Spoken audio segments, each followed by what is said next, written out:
There was a tablet. It was pulled from the earth at Nippur, one of the oldest continuously inhabited cities in human history, and it sat in museum storage for decades before anyone truly understood what it was saying. Not because the translation was difficult, not because the language was obscure, but because what the tablet describes is so far outside the frame of accepted history that the scholars who read it carefully chose, almost unanimously, to classify it as mythology and move on.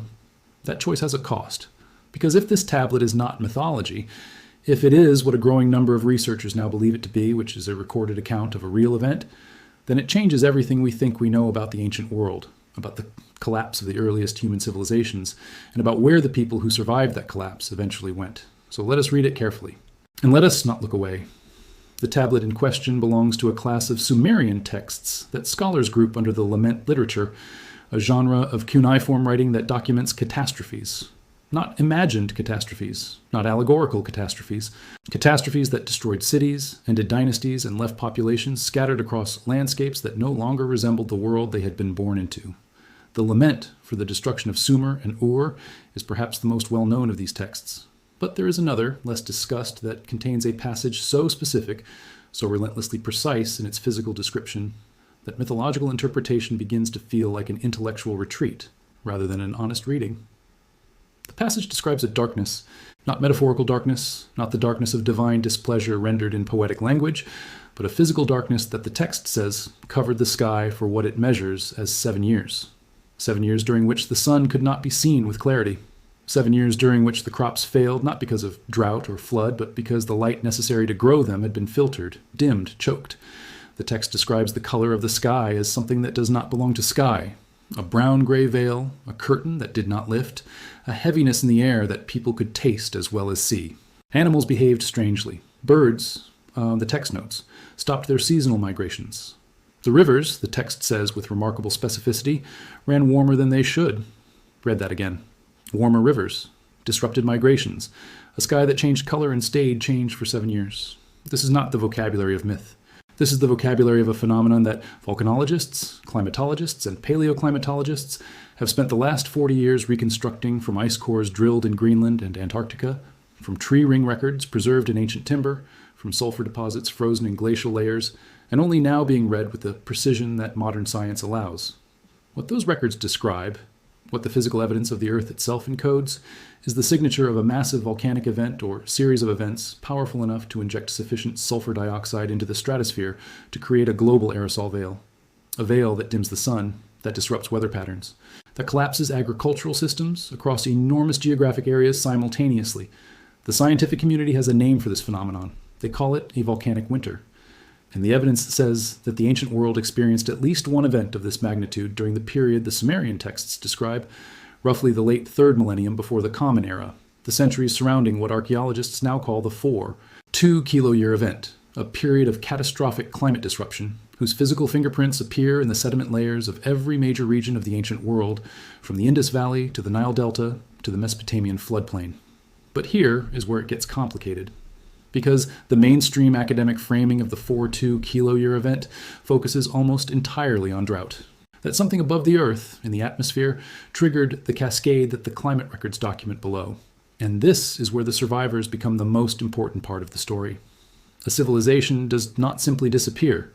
When a complex society collapses, when the cities empty and the administrative records stop and the archaeological layers show a sudden and dramatic change in material culture, the people who compose that civilization go somewhere. They carry what they know. They carry their gods and their stories and their agricultural techniques and their astronomical knowledge and their architectural traditions. And when they arrive somewhere new, they leave marks. The marks of people who knew things that the populations they arrived among did not yet know.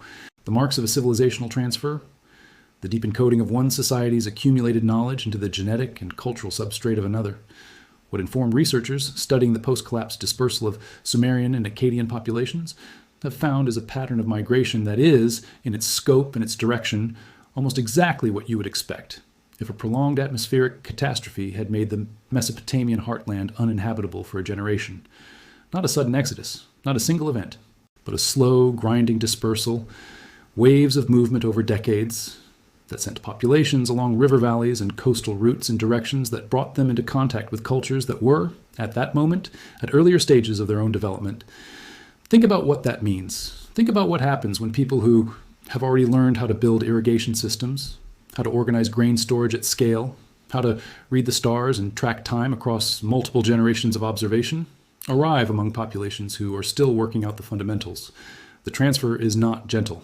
It is not always peaceful, but it is transformative, and the traces of it appear, with striking regularity, in the archaeological and genetic record of precisely the regions where Sumerian and Akkadian migration routes would have led. The Indus Valley civilization, which reached its peak urban complexity during the same centuries the Sumerian collapse was unfolding, has never been adequately explained by internal development alone. The degree of urban planning evident at Mohenjo-Daro and Harappa, the grid streets, the standardized brick dimensions, the sophisticated sewage systems, represents a level of civic organization that appears, in the archaeological record, with unusual speed. Not the gradual generational accumulation that indigenous development typically produces, but something that looks more like the application of already developed knowledge to a new environment. But here is where it gets deeper. The Egyptian record for this same period contains something that Egyptologists have debated for generations and never fully resolved. During the first intermediate period, the collapse interval between the Old Kingdom and the Middle Kingdom, the administrative and artistic continuity that had defined Egyptian civilization for centuries fractures in ways that do not fit a purely internal political explanation. And then, as the Middle Kingdom reconstitutes itself, certain elements appear in the royal ideology and in the temple iconography that were not prominently present before. Elements that have structural and symbolic parallels in Mesopotamian religious tradition, not copies, not direct borrowings, but the kind of resonance that emerges when people carrying a living tradition interact deeply with an existing one. The mainstream scholarly position is that these parallels are coincidental or represent independent development of similar ideas, but the mainstream scholarly position was also for a long time that the 2-kilo-year event was a regional drought rather than a hemispheric catastrophe. The physical evidence has been steadily revising that position, and the physical evidence, the actual measurable record in ice and sediment and tree rings, is not done revising it yet. What the Sumerian tablet from Nippur adds to this picture is a human voice inside the catastrophe. Not the detached signature of sulfur in a Greenland ice core, not the tree ring anomaly of a decade of stunted growth, but a voice that says, in a language that took scholars a century to fully decode, that the sky went dark, that it stayed dark, that the world as we knew it stopped working, and that the people who survived did what people have always done when the world stops working. They moved. They carried what they could. They found somewhere new and they began again. And the knowledge they carried with them seeded into the new place and changed it in ways that those places still carry, embedded so deeply in their foundational stories and their architectural traditions and their astronomical calendars that we mistake the inheritance for an indigenous development because we have not been asking the right questions. Here's the question we should be asking. If a civilization with the accumulated knowledge of Sumer, the astronomical records, the agricultural techniques, the legal frameworks, the engineering principles that built the world's first cities, dispersed across a wide geographic area over the course of a generation, what would we expect to find? We would expect to find, approximately 2 to 3 generations after the dispersal, a set of cultural and technological accelerations in the receiving populations that appear from the inside of those populations' histories to emerge spontaneously. We would expect to find myths of great teachers who arrived from elsewhere. We would expect to find gods whose attributes bear structural similarities to Sumerian divine figures, but who have been renamed and recontextualized into the local cosmological framework. We would expect to find that the populations who absorb the largest influxes of Sumerian knowledge show the steepest curves of subsequent development. And that is, with remarkable precision, what we do find. The question that the tablet from Nippur forces onto the table is not whether Sumerian civilization collapsed. It collapsed. The question is whether the collapse was driven by something more specific, more sudden, and more physically violent than a gradual drought. Whether the 7-year darkness the text describes as a memory, encoded in the most durable medium the scribes had available, of an atmospheric event that killed the sky over Mesopotamia and held it dead for long enough to unravel everything, long enough to force a diaspora, long enough to scatter the inheritors of the world's first cities across a landscape that would, in the generations following their arrival, begin to accelerate toward its own complex urban forms in ways that internal development cannot entirely account for. Before we reach the most unsettling part of what the tablet records, we need to sit with the geology for a moment, because the geology is what transforms this from a historical curiosity into something that demands a serious reckoning. The ice core data from GIS-P2 in Greenland and from the Vostok and Epica cores in Antarctica contains a sulfate spike of enormous magnitude that researchers have dated to approximately 2200 BCE, with a margin of error that places it squarely inside the window the Sumerian texts describe. Sulfate in ice cores is the calling card of major volcanic eruptions. The sulfur dioxide released by a sufficiently large eruption enters the stratosphere, where it converts into sulfate aerosols that circulate globally and persist for years. These aerosols scatter incoming solar radiation. They reduce the amount of light and heat reaching the Earth's surface. They cause temperature drops. They alter precipitation patterns. They produce, in short, exactly the conditions the Nippur tablet describes: a sky that changes, crops that fail, rivers that run differently, animals whose migratory and behavioral patterns reflect a world whose atmospheric calibration has been disrupted at the deepest level. The candidate eruption for this event has been disputed.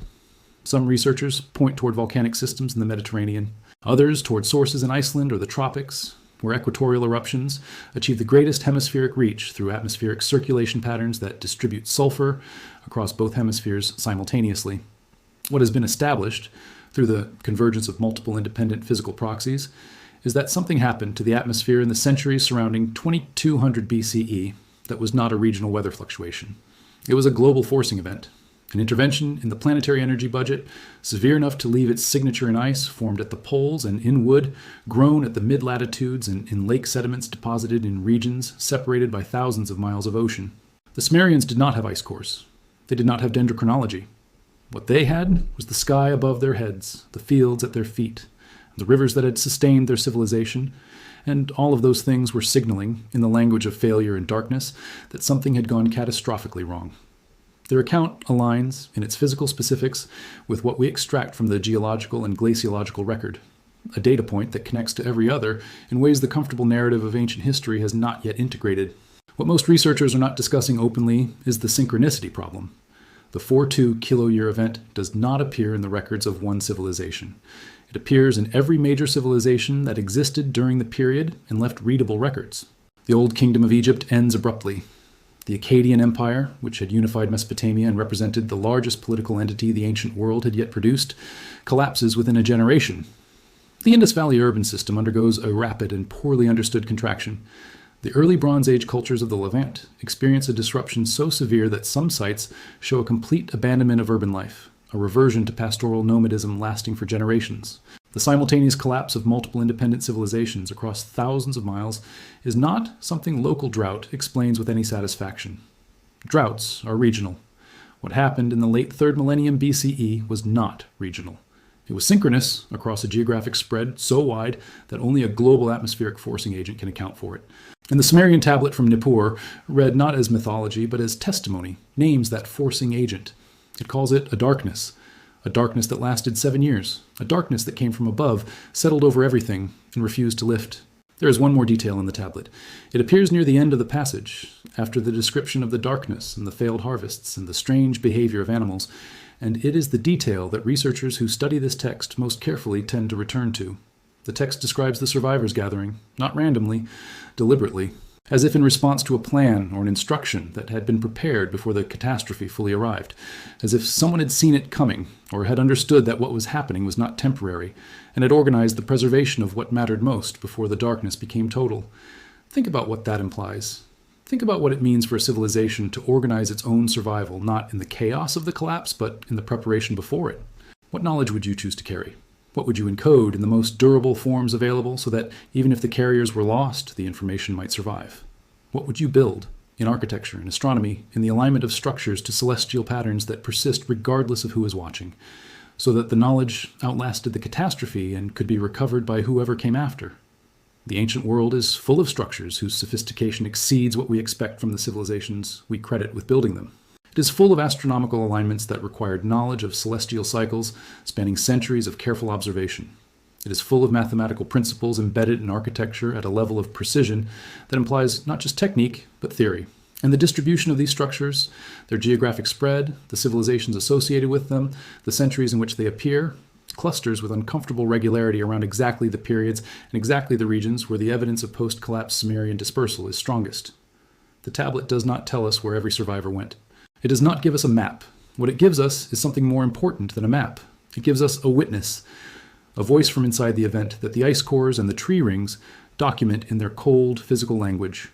A voice that tells us the sky went dark, that it stayed dark for 7 years, and that the world on the other side of those 7 years was not the same world that entered them. We are still living in the inheritance of that transformation, in the myths that encode the memory of a sky that changed, in the architectural traditions that carry, in their proportions and their alignments, the fingerprints of knowledge that survived a catastrophe we are only now beginning to fully measure, in the genetic record of populations whose ancestral mixing events cluster around the same centuries the tablet describes, in the unanswered question that sits at the center of the ancient world's most consequential interval, not what collapsed, but what was carried, and where it went, and what it built when it arrived. Nobody buried that tablet expecting it to take 4,000 years to be read. They buried it because it was true, because it happened, because someone in the middle of the worst darkness their world had ever seen decided that the most important thing they could do was write it down. The question is whether we are finally ready to read it honestly,